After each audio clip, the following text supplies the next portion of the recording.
online epoxy masterclass to remove the bark and softwood of bark. Before we got the hand, how do you remove bubbles? Calculate epoxy. Now is 1.5 meter 5, 15.04, divide that by 2, color consistency. The resin, and you will curing time, maximum depth epoxy mold. Fits like a glove. A very good seal from our local CNC supplier. Mixing epoxy. Moisture content. Right into the core of the slab.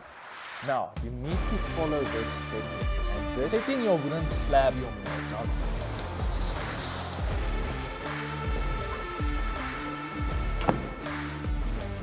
Pouring epoxy.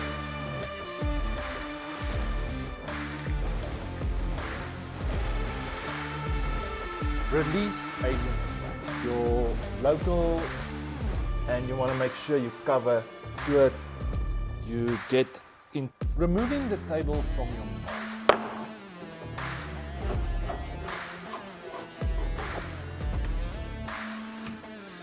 Sanding between layers. Let it grip because you're basically sanding grooves. You will not sand between the first and the second. Whether to seal your live edges or not. And this is what I mean with tacky. What wood species? So we are currently busy with an online epoxy masterclass. You guys do not want to miss this one. All the footage has already been shot and we are just busy editing all our footage. We are basically halfway and we are already standing on 2 hours and 20 minutes of masterclass. You guys do not want to miss this one. Make sure you subscribe to our channel and make sure you hit the notification button, the bell button, so you don't miss out when this masterclass will be going live. It will most probably go live next week, and for this week's episode I'm just going to give you a small teaser what you can expect in the masterclass, and I will show you one of the lessons we will bring forth in the masterclass. I hope you guys enjoy this one. Whether to seal your live edges or not. What does this mean? This is an ongoing battle for epoxy table company manufacturers worldwide, is whether to seal your live edges with epoxy or not. Now, why do we do this and why don't we do this? Well, the reason why, well, let me put it this way. We seal our edges on some occasions and some occasions we do not seal it. It basically means that your piece of wood actually contains air inside. Meaning that if you're going to pour a liquid inside, the air is naturally going to be released inside the epoxy. It's natural for that to happen. Now, we believe that we get a better bond between our wood and our epoxy if we are not sealing our edges. Meaning that we literally give the epoxy time to penetrate into the wood and into all the small cracks, and that's going to give you a better bond between your wood and your epoxy. Now, if you're going to seal your edges, we believe that you are weakening that bondage. So that's why if a client goes with a transparent color, meaning that you can actually see straight through your table, and the client is going with a high gloss polish finish where you can see straight through your table, it is easier for air bubbles to be trapped on your live edge. That is why we seal our edges now. But I'm still not too comfortable with that method. Now, we basically, the way we do it now is we would seal our edges with epoxy. We will wait for it to dry, and then we will come and scuff it up with a steel wire brush just to give your epoxy you're going to pour a better bondage, a better grip between your wood and your epoxy. Now the new method we got planned is something we are going to try together for the first time. And like I said right at the beginning of this video, is we will continuously look for new methods and ways to improve ourselves. Now, the new method we're going to use is something that's going to make both parties happy. So is a concept that's going to make the people happy that is sealing the edges, and it's going to make the people happy that's not sealing the edges. So what we are going to do is we are going to seal our live edges with epoxy, right? Then we're going to place our wood into the mold. Then before we're going to wait for the epoxy to dry against our live edge, we are going to pour our epoxy once our epoxy on our live edge is tacky.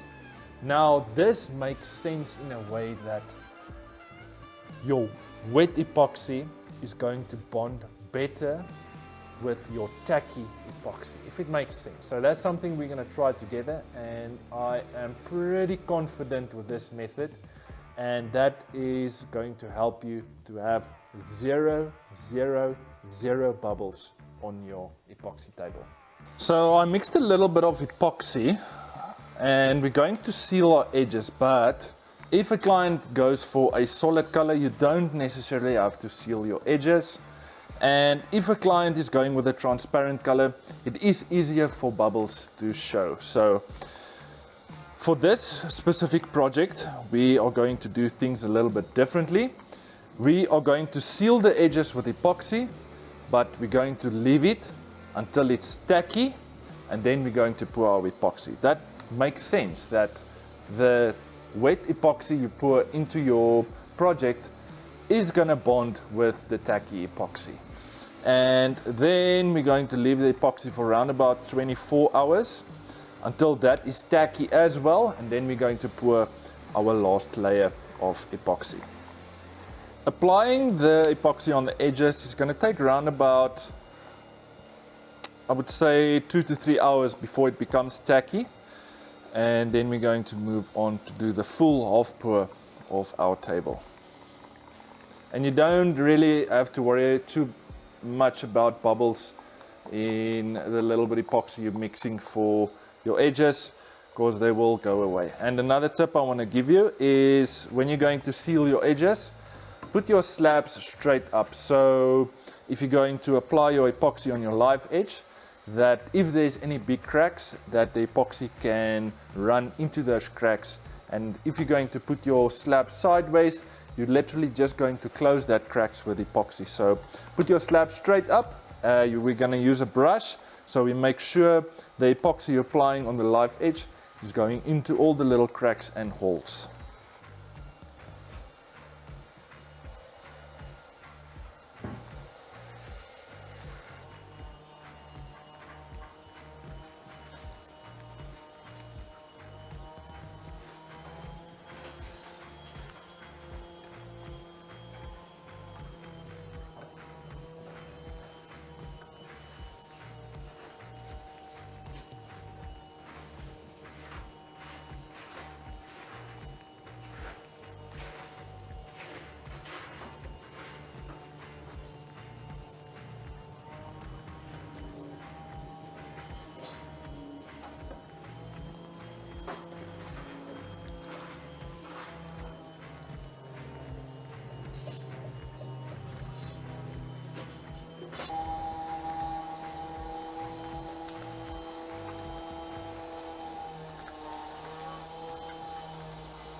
So I've sealed all my edges. Now I'm just going to give it a quick rundown with my gas gun, just to make sure I remove all the last unwanted bubbles.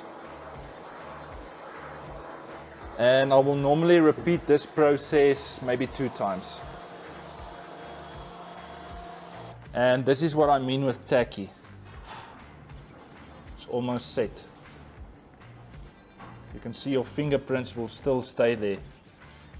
and the epoxy will come with your finger. That's tacky.